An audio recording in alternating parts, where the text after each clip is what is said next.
There's a psychological concept that can totally transform your relationship.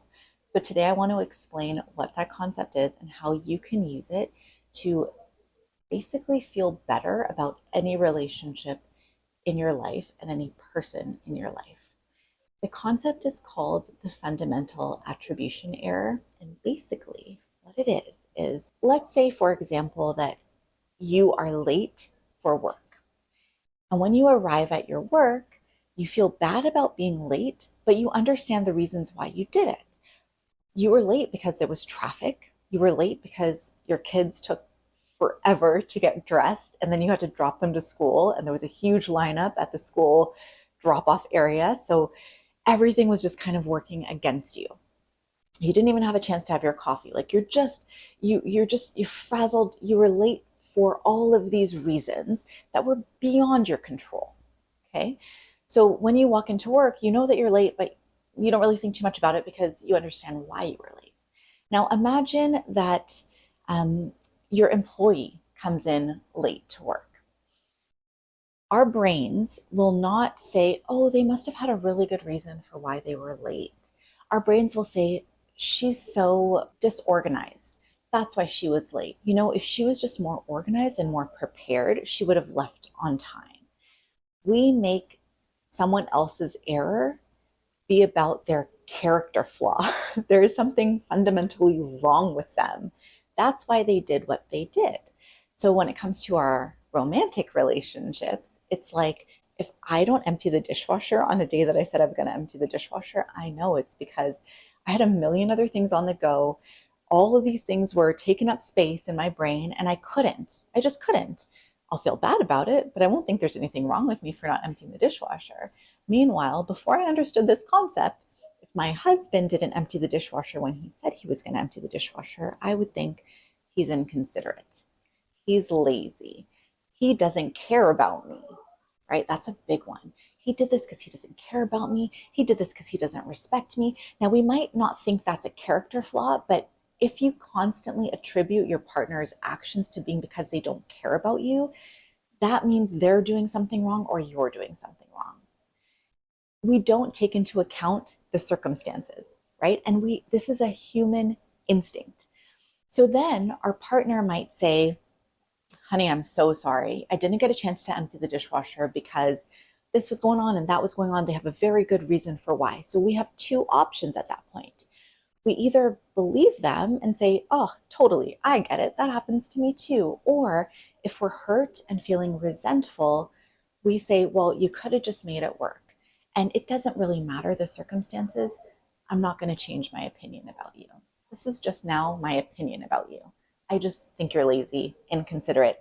That's what resentment does. It almost like you put on these resentment glasses and everything that you see is through that lens of resentment. And from there's nothing your partner can do to make that go away. Resentment is, I think, one of the hardest things to work with because you cannot force it away.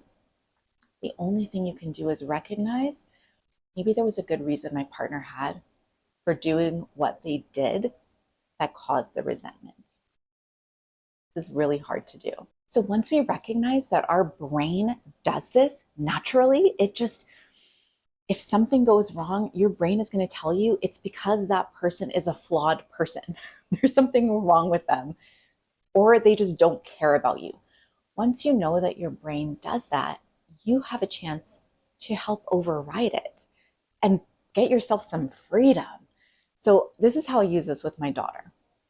If my daughter is being extra like needy, like she's or throwing tantrums, or she's just doing stuff that little kids do when they just like want attention, I could say to myself, she's just like taking everything from me. Like she's an energy vampire. Like she just won't give me a minute. That's what I could say to myself. And I've said that to myself before. And then how do I show up to her? Like a terrible, impatient monster, right? I'm like mad at her because she has these needs. Or I could remind myself, wait a second, this is the magic phrase. There's probably a very good reason why she's doing what she's doing. What might that reason be? Oh yeah, she's a kid and I'm her person and she probably just needs extra affection right now. I know what that's like. Of course, I feel that way constantly. That's understandable. Immediately, just by thinking that phrase and really investigating, I've softened towards her. And now I can be cuddly mommy who like adores her and she can feel loved, right? And I do it with my husband too. When there's stuff that he does that I'm just like, why on earth? Like, in the morning I wake up and his food bowl is still sitting out there. I'm like, with food in it. I'm like, why on earth did he not just bring this to the sink? It's not that hard. So I could either say he expects me to clean up after him. He thinks I'm like his maid or something. What's going on here? He clearly doesn't care about me because I've told him so many times, please bring your dish to the sink. Or I could be like, wait a second, there must have been a good reason that he did this. Oh yeah, he worked a full day, then he took care of Sasha, and he was probably bone tired by the time he went to sleep and just didn't think about it. I do that all the time too, of course. That makes sense. This is not me letting him off the hook. This is me softening towards him so that later on that night I can say to him, hey babe, I know you're tired, but can you please remember to like bring your dish to the sink? If you can, that'd be awesome. And when I've given him that reminder so close to the time that he needs to do it, he'll do it. And a lot of women will say to me, why should I have to remind him? I'm not his mom. Fine. But also, like, if something's important to you and it's not as important to them, you may need to give them a reminder, right? So, this is where resentment comes in because when we are hurt and feeling resentful towards our partner, it doesn't matter if they had a good reason for what they did. The resentment will tell you it does not matter. He's still not a good person or she's still not a good person. Why are you even wasting your time investigating this? They don't deserve that, right? That's what the resentment tells you. So we need to really look at this. We need to recognize like that is resentment talking. And the only way to heal resentment is to understand the situation in a new way. So, for example, if you've had some kind of a betrayal, right? Maybe your partner did something that hurt you when they were drinking. Maybe they did something that hurt you um, and it feels deliberate, right? We need to investigate that. Was it deliberate? What was actually going on there? Most of the time, like when I have a couple in front of me where one partner has done something that the other partner feels is deliberate, it's never deliberate. That person, just like the fundamental attribution error shows us, that person had situations and circumstances that created the need to do what they did. Doesn't mean it was okay. We can definitely do some healing work around that. You can choose not to be with that person anymore if that's what it is. But if you are going to stay in that relationship, you want to do that work, right? And figure out like what was the true reason that they did what they did so that I can heal from it and I can put it to rest. And then I can start to soften towards my partner because when you're rigid and you have a shield up, it prevents you from connecting, it prevents you from loving, and it prevents you from being connected with and being loved. You cannot let that in, right? So you could go the rest of your life feeling that way. And I've certainly gone years of my life feeling that way. Or you can say, okay, now I'm gonna really like make this a priority to try to understand my partner in a new way, to try to understand the situation that my partner was in a new way. I'm going to be open to believing what they tell me about that situation. And that will help to melt some of that resentment. So it's a process, but honestly, once you have a new understanding of what was truly going on for them and you realize it wasn't because they don't love you and it wasn't because they don't care about you and it wasn't because they don't respect you and it wasn't because they don't appreciate you, once you realize it wasn't because of any of those things, I have seen resentment melt away in the matter of an hour, a day, right? Like once you have a new understanding, that resentment melts away. And then your job is just to keep reminding yourself that what your old story was not actually true. And now you know what was actually true for them, right? It gives you freedom, it gives you peace, it gives you softness. And everything I do in couples therapy is about helping us soften towards each other so we can actually connect.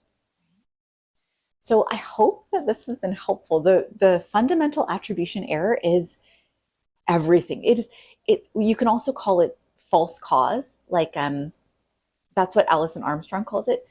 False cause is basically like I'm attributing you doing something to something that's not the reason why you're doing it, right? Actually, there's a different reason why you're doing what you're doing. And if I were able to step into your shoes, it would make perfect sense to me too. I might not choose to do the exact same thing that you did, but at least I can understand the corner you were painted into or whatever. So when you understand that, it gives you freedom to not be hurt as much by people, because usually when we're attributing something, when we're kind of stuck in that position of false cause, we think that it's because you don't love me enough. If you loved me enough, you would have done things a different way. And when we can actually believe our partner, when we can ask our partner, what's the reason that you did this? And believe them, then we don't have to be angry anymore. When it comes to our kids, when we can say to ourselves, okay, my kid's not being like a giant pain in the ass just because they're trying to like make me smash my head against a wall. They're actually doing this because they genuinely need me. Like my kid genuinely needs my attention and my love right now. My kid genuinely needs my comfort or my safety. My kid genuinely needs my presence to be able to work through this really big emotion that they have. When we can do that, then we can almost melt away our own jagged emotion that gets in the way. So if I'm feeling frustrated by my kid when they're feeling frustrated by something else, neither of us is going to do well in that situation. But if I can recognize the fundamental attribution error and say, this is not because she's trying to be a bad kid right now, this is because she's struggling, then I get to melt. And then I can be like a container for her, right? And we find it easy to conceptualize this when it's about our kids. It's often much harder when it's about our partner, because our partner, we feel we hold them to a different standard.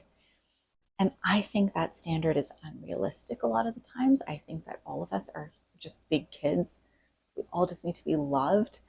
And when we're not loved, we show up in all these really cuckoo ways to try to get that love. And when we think that other people aren't loving us, we show up in all these cuckoo ways to try to, prove to ourselves that they do or don't love us.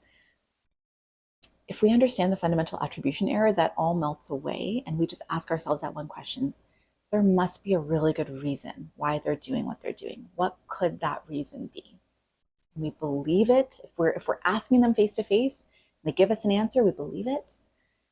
And if we're just thinking of it in our head, like if it's about our kid or whatever, or even about our spouse, we give them the benefit of the doubt. And that I think can bring so much peace to an otherwise struggling situation and relationship.